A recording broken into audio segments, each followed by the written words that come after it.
সূর্যোদয়ের সাথে সাথে পাহাড়ি বনভূমিতে প্রাকৃতিক এক সঙ্গীত ভেসে বেড়ায়।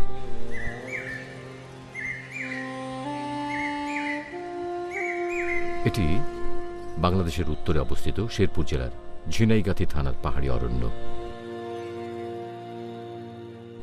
এই অরণ্য প্রাণী সম্পদের আশ্রয়স্থল। গবেষকদের ধারণায় এখানে রয়েছে প্রায় 500 প্রজাতির বন্যপ্রাণী।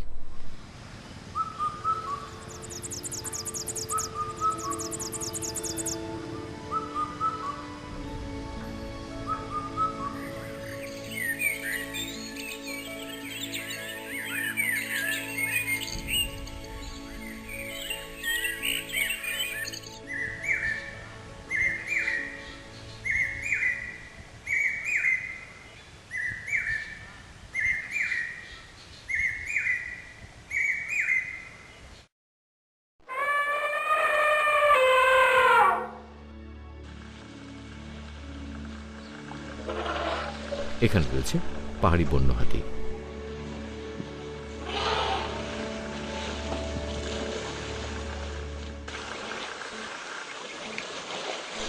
বেঁচে থাকার জন্য হাতিদের প্রচুর পরিমাণ খাদ্য দরকার। পূর্ণবয়স্ক একটি হাতির খাদ্যের জন্য দিনে প্রায় 200 কেজি গাছপালা দরকার, যা ওজনে 2.5টি পূর্ণবয়স্ক মানুষের সমান।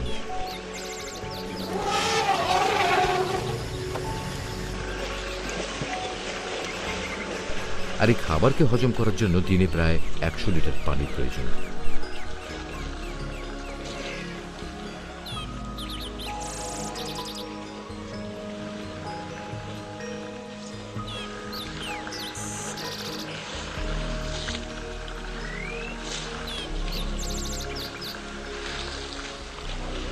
হাতির শুঁড়ে প্রায় 1 লক্ষের বেশি মাংসপেশি থাকে, যা খাবার আঁকড়ে ধরতে বা মাটি থেকে পানি শুষে বের করতে সহায়তা করে। এটি এক আশ্চর্য অঙ্গ, যা শ্বাস প্রশ্বাস, ঘ্রাণ নিতে ও কথাবার্তা আদান প্রদানে সহায়তা করে।